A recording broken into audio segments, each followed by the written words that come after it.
l'idée c'est de parler un peu de l'assassinat du confrère. Vous avez déjà évoqué Martinez Zogo. Voilà, Martinez Zogo, paix à son âme. Vous avez évoqué ça déjà dans la première partie de l'émission. Moi, j'ai été très proche de cette affaire-là. Je l'ai suivi de bout en bout. Et je pense que c'est pas mal. Mais tout ce que nous avons su, tout ce que nous connaissons de cet assassinat-là, de tout ce qui a été dit, tout ce qu'on a rassemblé. Et d'ailleurs, le procès se poursuit encore à Yaoundé. C'est pas terminé. Je ne sais même pas si en 2026, ce sera terminé. De toute façon, là, ils en croient qu'ils sont à la phase d'audition des témoins. Je crois qu'il serait bien qu'on laisse à la postérité quelque chose, parce que ça a été un assassinat assez crapuleux, assez odieux.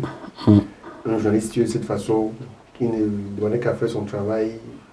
Je peux comprendre qu'un journaliste ne fait pas que des erreurs, il peut avoir des ennemis, mais le tuer de cette façon, moi j'ai vu son corps, j'étais là le jour, le 22 janvier, lorsqu'on est allé lorsqu'on a découvert son corps à Ibogotois. Moi j'ai vu son corps, j'étais présent lorsqu'on a tout le convoi qui s'était branlé vers la mort de l'hôpital central de Yaoundé, j'étais là. J'ai été toujours là dans cette enquête, j'ai été très proche, j'ai rencontré pratiquement tous ceux qui sont rentrés, qui ont fait partie des enquêtes. Je crois que j'ai rencontré presque tout le monde. Moi, je crois qu'il y a des choses à dire et j'espère surtout qu'on arrivera un jour, enfin, à enterrer notre confrère pour qu'il se repose finalement en paix. Et que surtout, ceux qui l'ont tué recevront le châtiment qu'ils méritent. Parce qu'avoir tué quelqu'un de cette façon, de cette manière, et 3 ans après, n'a toujours pas été enterré, toujours la mort du l'hôpital central. C'est le corps qui a passé le plus de temps dans une morgue dans ce pays, je crois. Si de mémoire de journalistes que nous avons eu un pareil, nous avons connaissance d'un tel cas avant, je ne sais pas, mais ça fait quand même 3 ans que son corps est gardé à la morgue de l'hôpital central. On est aujourd'hui le 24, c'est ça? 24 janvier. Voilà, son corps y est entré le 22 janvier 2022, ça fait donc 4 ans et 2 jours. 2023. 2023, c'est 3 ans et 2 jours. Ça fait quand même beaucoup. Et vous avez donc décidé de commettre un livre, un ouvrage là-dessus, coécrit.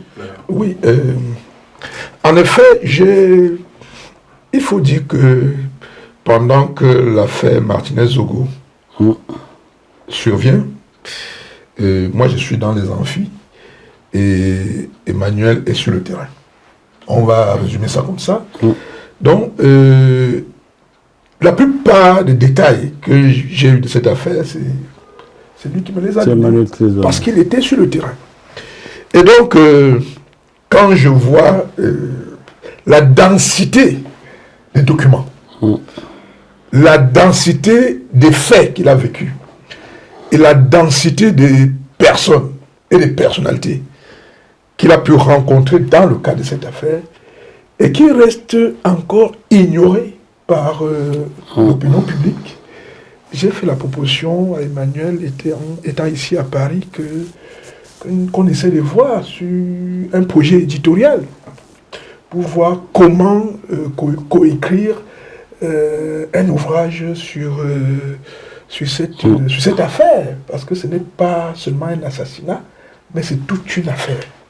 C'est toute une affaire qui a des déclinaisons politiques, qui a des déclinaisons sociologiques, qui a des déclinaisons criminologiques, qui a beaucoup de revers. Et donc il serait bon qu'on se mette ensemble pour voir comment coécrire quelque chose qui va permettre d'éclairer la lanterne du public, de l'opinion nationale et internationale sur cette affaire. Voilà. Et quelque chose que j'aimerais ajouter à sa suite, c'est que moi j'ai eu la chance, un peu comme cette affaire était arrivée pour moi, parce que j'aurais bien voulu qu'il soit d'autres affaires.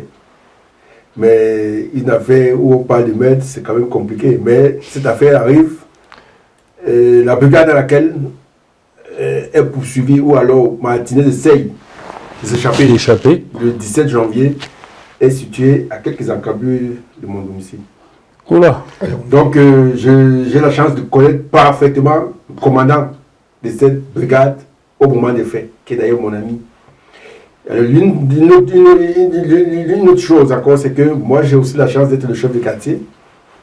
Ah. Et je connais bien ce commandant parce qu'on a l'habitude d'assister à des réunions, parfois les sécurités, des affaires que je lui adresse et tout ça. Donc, quand ça fait, je suis pratiquement informé de la même nuit.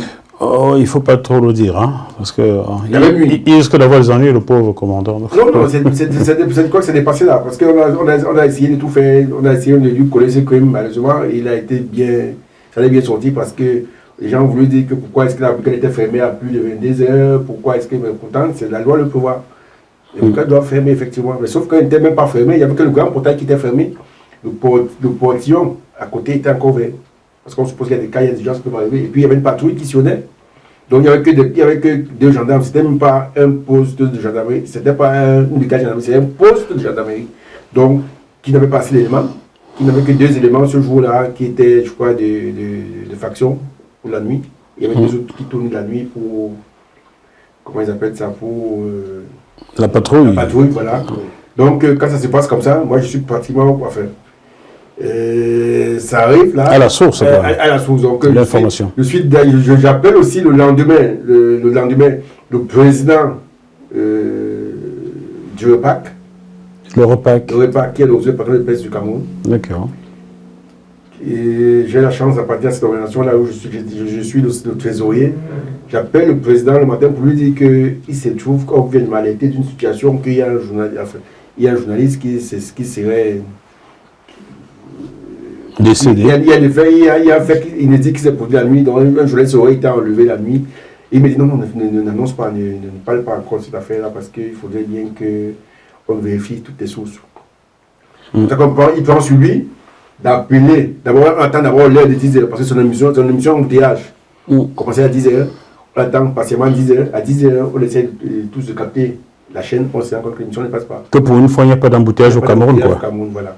Et lui, il appelle, donc il pense lui d'appeler le patron, le propriétaire de la chaîne, qui dit que lui aussi, qui n'était pas à la chaîne à ce moment-là, mais qui dit aussi que lui aussi avait constaté comme nous que l'émission ne passait pas.